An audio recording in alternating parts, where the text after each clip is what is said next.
예, 정읍고창 유석엽 의원입니다.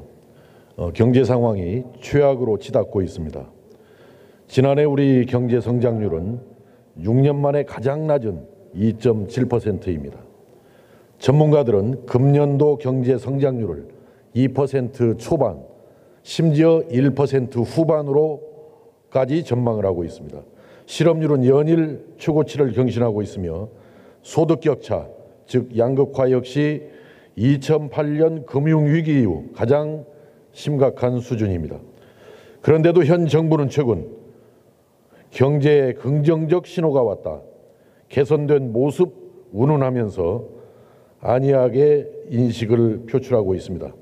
국무총리 나와주시기 바랍니다.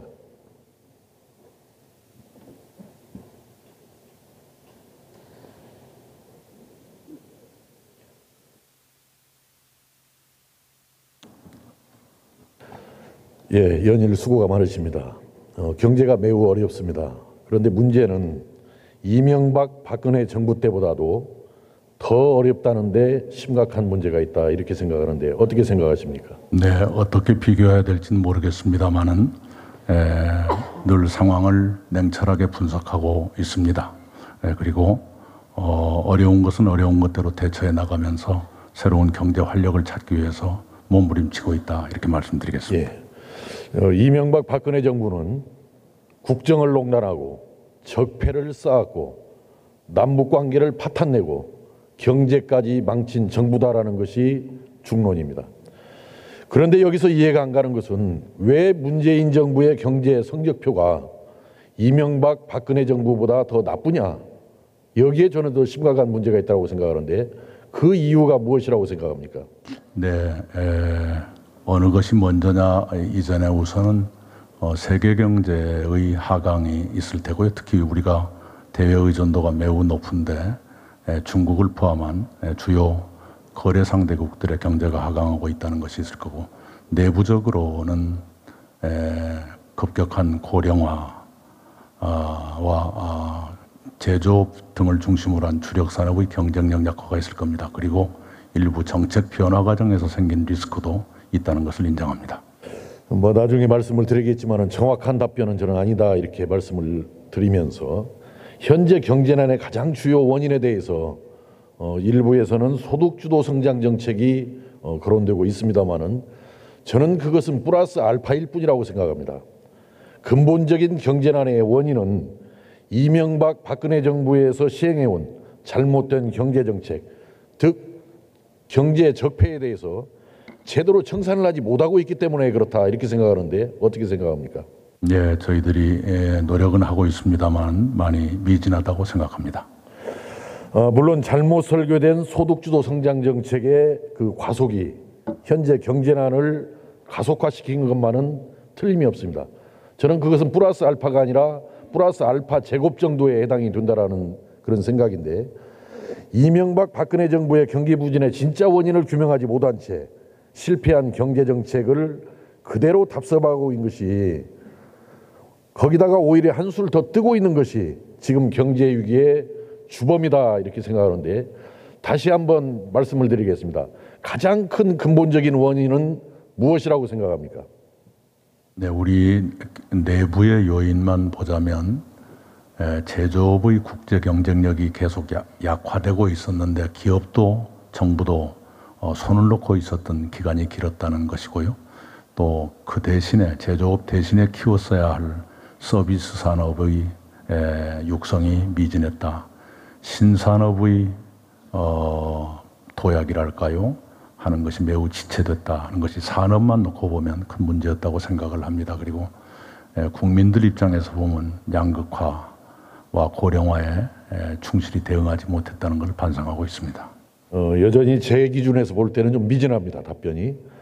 문재인 대통령 대표공약이 공공부문 일자리 81만 개 창출이죠. 네. 제가 기재부에 자료 요구를 했는데 구체적인 자료는 제출하기 어렵습니다라는 것이 그 답변입니다. 저는 무슨 말 못할 사정이 있는 것인지 파악이 안 된 것인지는 모르겠습니다만은 이해가 가지 않습니다. 그러면 이 자리에서 직접 총리께 묻겠습니다. 공공부문 일자리 그동안의 구체적인 창출 실적이 어떻습니까? 또 앞으로 계획은 어떻고 소요 예산은 어떻게 판단하고 있습니까? 공공부문 전체를 놓고 보면 공약은 22년까지 81만입니까? 그렇게 될 거고요. 얼추 추산한 것은 5조 9천억 원 정도입니다만 어떻게 잡을 것이냐, 공무원들의 직위가 어떠냐, 재임 기간이 어떠냐 이런 걸 감안하면 들쭉날쭉할 수 있다고 생각합니다. 현재 추산하는 건 그 정도입니다. 차제에 그 정부가 그 자료 제출하는 거 총리께서도 국회에 오랫동안 계셨기 때문에 그것은 이 질문과도 상관없이 한번 짚어보실 필요가 있겠다 이렇게 생각하고 지금 국회 예산처에서는 공공부문 그 81만 개 중에서 공무원 17만 명이죠. 공무원 그 중에서 17만 명이 뽑히면은 총 327조 연금 포함 시 총 350조 원이 소요될 것으로 예상하는데 거기에 대해서는 파악을 하고 계십니까? 예, 작년 예결위 그리고 재작년 예결위에서도 이것이 논란이 됐습니다만 특정 상황을 전제로 한 잘못된 통계다라고 하는 것이 당시에 예결위에서 나오는 내부 결론이었던 그러면 것입니다. 국회 예산처가 잘못 판단했다는 겁니까? 어떤 분이 이러이러한 상황이라면 어떻게 되겠냐 분석해달라 했는데 거기에 맞춘 결론이었다. 이렇게 어떻든 거기에 대해서 정부의 뭐 구체적인 정확한 소요 예산 추계를 밝혀주시기 바랍니다. 네, 그 예결위 때도 그 문제가 많이 논란이 됐었습니다만은 우리 담당 부처에서 의원님께 설명을 드리도록 얘기를 하겠습니다. 자, 여기서 들어가 주시고 경제부총리 앞으로 나와 주시기 바랍니다.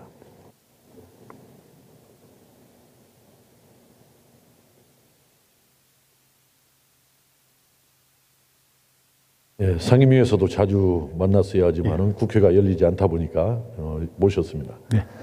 지금 나라 경제의 성장 잠재력을 좀먹어서 경기 부진을 초래하는 주범은 아까 총리께서는 다른 답변을 하셨습니다마는 재정 지출을 포함한 공공 부분의 무리한 확장이다. 재정 지출을 포함한 공공 부분의 지출은 주로 생산성이 낮거나 수익성이 떨어져서 민간 부분이 외면하는 분야에 이루어지는 것이다. 따라서 공공 부분 지출이 늘어나면 늘어날수록 나라 경제의 생산성은 떨어지고 한계 생산성은 마이너스로 돌아서고 당연히 경제 성장률은 마이너스가 되고 경기 부진은 초래가 되는 것이다. 이렇게 말씀을 드리는데 거기에 대해서 어떻게 생각합니까? 저는 의원님하고 생각이 많이 다른 것 같습니다. 재정 지출이 지금 말씀하신 대로 생산성이 낮고 한계 생산성을 낮춘다고 하는 그래서 어떻게 보면 재정 지출에 대한 비효율을 많이 강조하시는데요. 사실 일자리라든가 부가가치는 민간이 만들어내는 것이 맞습니다. 정부도 그에 대해서는 전혀 이견이 없고요. 그러나 재정 지출은 재정 지출대로 민간이 그와 같은 활력을 찾는 데 지원하는 예산이라든가 안전망을 보강하는 데 지원하는 예산이라든가 경제의 기본적인 활력을 찾는 데 지원하는 예산이 대부분이기 때문에 저는 지금 의원님께서 지적하는 걸 보고 굉장히 생각을 달리하고 있다는 생각입니다. 뭐 생각은 달리할 수야 있지만 참 답답합니다. 그런 답변을 들으니까 제대로 아직도 우리 경제난의 원인을 인식하지 못하고 있는 것 같아서 답답하다는 말씀을 드리면서 계속 질문하겠습니다. 지금 우리나라 공공부문 일자리가 전체 일자리 비중으로 어느 정도 됩니까? 한 10% 되는 걸로 알고 있습니다. 10%. 그런데 정부 예산에 보조를 받는 사립학교 교직원까지 포함하면 한 20%가 될 것 같은데 예. 뭐 적은 편이 아니죠. 예, 그렇습니다. 근데 여기다 대고 계속 공공부문 일자리를 늘리겠다라고 하는데 걱정이 아닙니까? 아까 의원님 말씀드린 것처럼 저희도 뭐 일자리에 대한 좋은 일자리에 대한 기본은 민간에서 이루어져야 되고요. 그러나 공공 부분이 또 역할할 수 있는 부분이 있다고 생각이 됩니다. 특히 취약 근로계층에 대한 재정 일자리는 저는 뭐 정부가 의당 지공해야 될 그런 일자리가 아닌가 그렇게 생각이 됩니다. 정도의 문제를 말씀을 드리는 겁니다. 그래서 제가 볼 때는 현재 경제난을 해소해서 경제를 살리기 위해서는 공공 부분의 축소 계획이 절대적으로 필요하다 이렇게 생각하는데 이것도 달리 생각하겠네요. 아닙니다. 의원님 그 공공부문의 축소 말씀 주신 거는 저는 공공부문에 대해서는 비효율성에 대해 있다면은 그런 비효율을 좀 축소하는 부분에 대해서는 뭐 전적으로 의견을 같이 합니다. 지난번에 인사청문회 과정에서 제가 말씀을 드렸는지 모르겠는데 카이스트 최수찬 교수 아시죠? 네. 그분에게 우리나라 경제 정책에 대해서 평가를 좀 부탁을 드렸어요. 그랬더니 혁신 성장은 무개념, 소득 주도 성장은 실패, 공정경제는 부분 성과 이렇게 평을 하면서 적어도 경제 문제에 관한 한 문재인 정부는 역대 최악의 정부가 될 것이다 이렇게 말씀을 했는데 거기에 대해서는 어떻게 생각합니까? 지금 최 교수님처럼 그렇게 지적하시는 분도 있고요. 그렇게 달리 다른 의견을 하시는 분도 있습니다. 저로서는 제가 그 소득주도 성장만 하더라도 대부분의 사람들이 소득주도 성장과 최저임금 인상을 거의 이꼴로 보고 있는데요. 그런 측면에서 잠깐 이런 지적을 많이 하시는 게 아닌가 싶고요. 저는 소득주도 성장도 저희가 잘못된 부분에 대해서는 보완을 해나가야 되지만은 또 보강해야 될 분야에 대해서는 또 같이 인정도 해주면서 지원을 해나가야 되지 않을까 싶습니다. 소득주도 성장 정책 중에서 최저임금 말고 또 뭐가 있죠? 아까 총리님께서도 말씀 주신 것처럼 소득주도 성장은 저소득층에 대한 소득 기반을 강화하는 것도 있지만은 사회 안전망을 강화하고 중산층의 생계비를 경감하는 것도 굉장히 중요한 요소입니다. 이런 분야에 대해서는 더 속도로 해나가야 될 것 같고요. 다만 문제가 그 문제에 대해서는 이따가 뒤에 좀 더 설명을 논쟁을 하기로 하고 지난번에 제가 인사청문회 과정에서 혁신성장이 뭔 개념이냐 이렇게 물어봤는데요. 다시 한번 이 자리에서 말씀을 해주시기 바랍니다.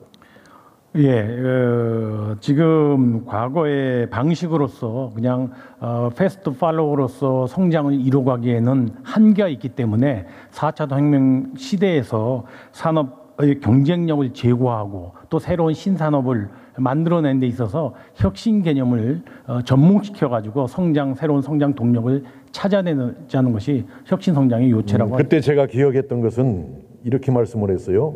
교육 및 노동시장 개선과 인재 양성을 포함하는 것이다 이렇게 말씀을 했죠.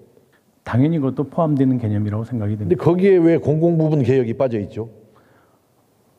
지금 저희 정부에서도 공공부문에 대해서는 개혁을 적극적으로 추진해 나가고 있고요. 특히 이 노동의 유연성 제가 확보 볼 때 공공부문이 먼저 솔선해서 하고 있다는 말씀을 드립니다. 그 혁신 성장에서 중요한 것이 지금 노동시장 개선, 노동개혁을 말씀을 했는데 공공부문을 개혁하지 않고 노동시장 개혁이 가능하다라고 생각합니까? 아니 저는 공공부문 개혁이 가능하다라고 생각합니까? 저는 공공부문이 먼저 선도를 해야 된다고 생각을 합니다. 당연하죠. 솔선수범하지 않고 어떻게 노동개혁의 수용을 기대할 수 있겠습니까? 예, 그렇습니다. 지난주 그 홍영표 원내대표 연설 들으셨죠? 네. 노동의 유연성과 안정성에 관한 제안에 전적으로 저는 동의를 합니다. 덴마크처럼 실업급여를 종전급여의 70% 수준으로 하고 실업급여기관도 2년으로 늘렸으면 좋겠다. 그래서 노동의 유연성을 제고했으면 좋겠다. 이런 그 연설을 하셨는데 거기에 대해서 어떻게 생각합니까? 예, 그때 아마 원내대표께서 실업급여 70%까지 올리는 걸로 제안 설명을 하셨습니다. 정부도 실업급여를 계속 확대하는 쪽으로 정책을 펴왔고요. 지금 현재는 70%까지에는 너무 많은 막대한 재원 소요가 있어서 60%까지 올리는 걸로 해서 관련 법안이 국회에 제출돼 있다는 말씀을 드리고요. 그때 홍영표 대표께서 그러려면 현재 9조 원의 실업급여 규모를 26조 원 정도로 올려야 한다라고 말씀을 했죠. 예, 그렇습니다. 그 26조 원을 어떻게 마련할 수 있다고 생각합니까? 아까 말씀 올린 대로 이 실업급여를 확충하는 것에 대해서는 의견을 같이 하지만 또 재원적 뒷받침이 돼야 현실적으로 가능하기 때문에 저는 70%까지 가는 것에 대해서는 좀 더 신중하게 아니 그러면 70%든 60%든 그 소요되는 재원이 있을 건데 한 20조, 26조 가까운 어떻게 마련할 수 있다라고 생각합니까? 어떻게 마련을 해야 된다라고 생각합니까? 그래서 저희가 보건대는 복지 확충을 하면서 어차피 재정의 안정적 세익 기반 확보도 중요한 과제라고 생각을 합니다. 일단 재정이 갖고 있는 여력 범위 내에서 지원이 가능하지 않을까 싶습니다.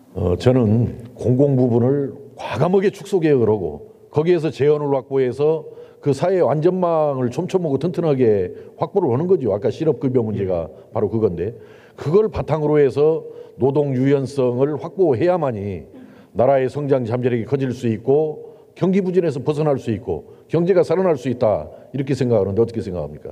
예, 의원님 말씀 주신 대로 공공부문이 솔선해서 먼저 개혁하고 관련 기여를 할 수 있도록 하는 조치는 저는 뭐 전적으로 의원님하고 생각을 같이 합니다. 그런 부분이 진행될 수 있도록 정부도 최선의 노력을 어떤 공공기관을 총괄하는 기재부 장관 입장에서 그 문제를 한번 심도 있게 들여다볼 것을 강력하게 주문하면서 다시 질문을 이어가겠습니다. 예.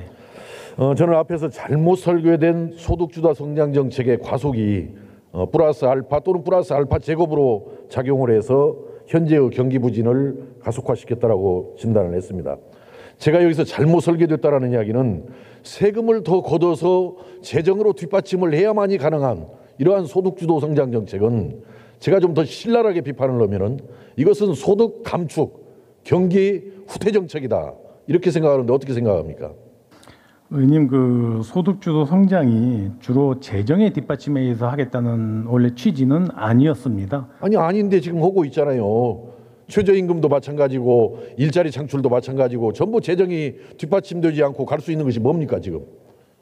아까 말씀드린 것처럼 소득주도 성장의 컴포넌트에서 이 사회 안전망을 강화하는 것은 재정이 해야 될 역할이고요.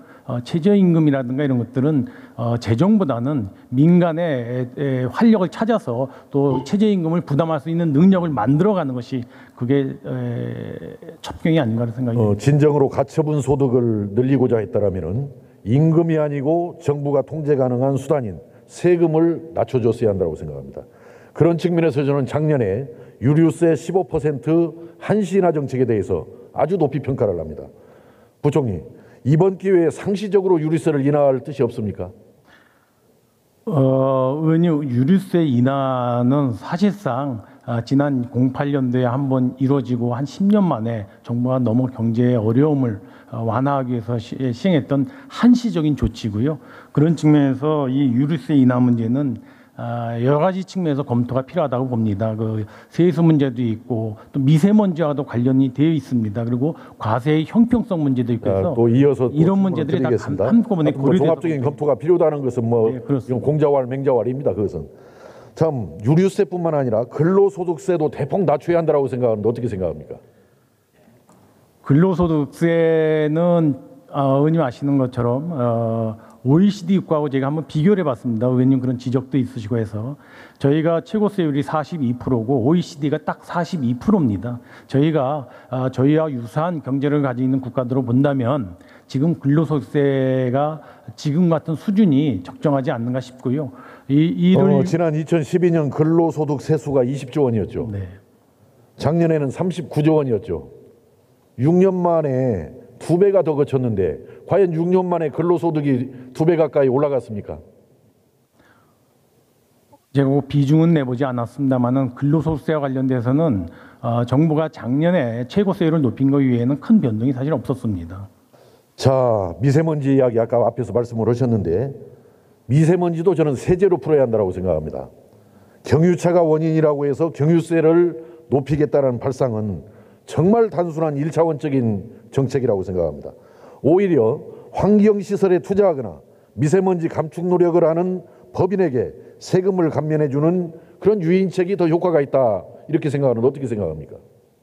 의원님 지금 그 말씀하신 미세먼지 저감을 위한 세제 지원은 제가 한번 리스트만 빼봐도 7가지, 조특법에 의해서 한 5가지 하고 개소법과 포함해서 한 7가지의 세제 지원 조치가 있습니다. 지금 의원님 말씀하셨던 환경 오염과 관련되는 것도 정부가 조특법에 의해서 세제 지원을 하고 있고요. 저 미세먼지 저감을 위해서 세제가 작동을 하는 것이 바람직하다는 것에 대한 의견을 같이 합니다. 저희도 최대한 지원 조치하도록 하겠습니다. 예, 부동산 세제는 너무 서두르면 안 됩니다. 공시지가 현실화는 옳지만은 지금 속도가 너무 빠릅니다. 중장기적으로 초고가 부동산에 대한 세금은 더 높이되 서민과 중산층의 세금은 낮춰야 합니다. 특히 재벌이 비업무용 토지를 이용해서 자산을 증식하는 것은 철저히 막아야 한다고 생각합니다. 어떻게 생각합니까? 예, 의원님 이번에 그 공동주택에 대한 공시지가 관계가 의원님 지적하신 대로 고가 부동산에 대한 현실화율을 높였고요. 저소득층 서민층에 대해서는 현실화율을 굉장히 낮췄다는 말씀을 드리고요. 기업의 비업무용 토지에 대한 중과세는 정부도 그렇게 하고 있고 앞으로도 그렇게 해 나갈 예정입니다. 증권거래소의 단계적 폐지에 대해서는 어떻게 생각합니까? 그 증권거래소는 오늘 정부가 발표한 바가 있습니다. 증권거래세에 대해서는 코스피에 대해서는 0.05%를 올해 낮췄고요. 다만 증권거래세와 양도소득세 문제가 같이 있는데요. 이 문제는 연계해서 내년 저희가 상반기 정도에 이 두 개를 연계해서 연구검토를 거쳐서 앞으로 증권거래세 문제하고 양도소득세 확대 문제를 어떻게 연계해서 검토해 나갈 건가는 내년 상반기에 저희가 발표를 하도록 그렇게 하겠습니다. 네, 수고하셨습니다. 들어가시기 바랍니다.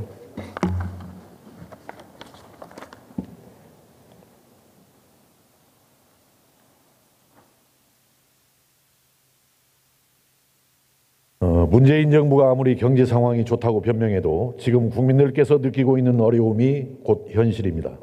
더 큰 문제는 이대로라면 앞으로가 더 어려워진다는 것입니다. 정부에 거듭 촉구합니다. 변명하지 말고 솔직하게 인정할 건 인정해야 합니다. 현실에서는 정반대의 결과를 가져오는 그럴듯한 수사적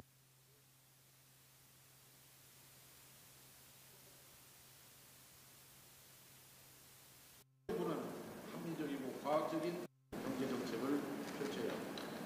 원인과 결과를 도취시키고 목적과 수단을 혼동하는 경제 정책은 소중한 자원만 낭비하고 아무런 효과도 가져오지 못합니다. 오히려 경기 부진, 경제 파탄을 초래합니다. 정부의 정식으로 제안하고 앞에서 송원석 의원께서도 제안을 하시던데 정치권과 정부, 전문가 등 각계의 각층이 참여하는 경제난 원인 규명 및 대책 마련 비상 원턱회의를 구성하여 운영할 것을 제안합니다. 지금이 마지막 타임입니다. 정부의 적극적인 대처를 주문합니다.